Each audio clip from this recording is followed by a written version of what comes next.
Hey, what up, everybody? It's your boy Cheeseman, and in this video, I want to talk about that Knicks OKC game that was on last night. Now, these two teams are probably like the most wishy-washy teams. Like, if I was a betting man, which I'm not, I would not bet on these two teams because these teams have a lot of flaws. You know, like I think that both of these teams have a lot of flaws that they need to work on, and I don't think both of these teams are like championship caliber teams, in my opinion.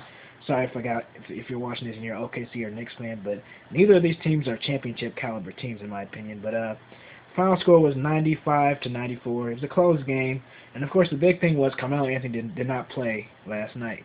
And the thing is that, I mean, I don't want to put a statement into one game, but I think this game pretty much summed up Carmelo Anthony in a nutshell.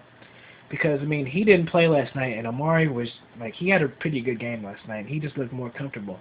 And I think that everybody on the Knicks team looked comfortable, and I think that this pretty much proved that Carmelo Anthony is a ball stopper, because the Knicks play a lot better without Carmelo Anthony. I know that, you know, people hate when you talk about, you know, this, like when how Boston's playing better without Rajon Rondo. A lot of people don't want to say, well, their team is better without Rajon Rondo, but and I don't agree with that either. But I think as far as with this Knicks thing, you got to look at the you know, the overwhelming proof of Carmelo Anthony, and that the Nuggets, you know, they're better without Carmelo Anthony, and now the Knicks are better without Carmelo Anthony. I think sooner or later you got to come to the conclusion that Carmelo Anthony is kind of a ball stopper and he's kind of a ball hog.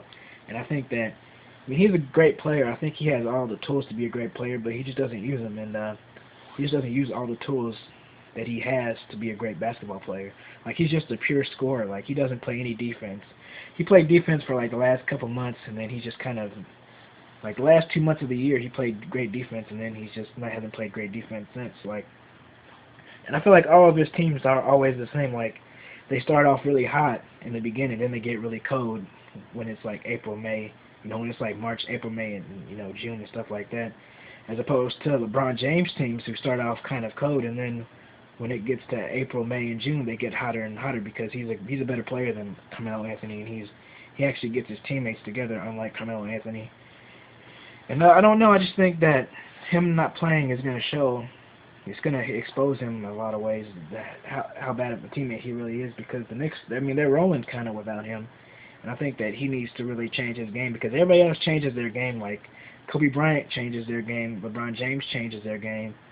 You know, Kevin Durant changes his game too, and I don't know why Carmelo Anthony refuses to change his game. Like he's always like take it or leave it. I'm either gonna score 50 points or you're just gonna have to get over it. Like he just seems like he's a selfish player. I don't think he's a selfish person, but he just seems like he's a selfish player. But I don't know, Tim, what you guys thought about the game last night?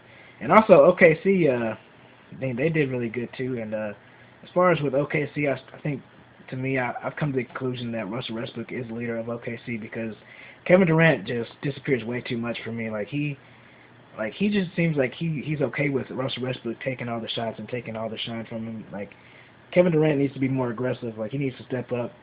And OKC just seems like they're kind of a hot mess right now. I mean, you got Serge Ibaka hitting people in the nuts.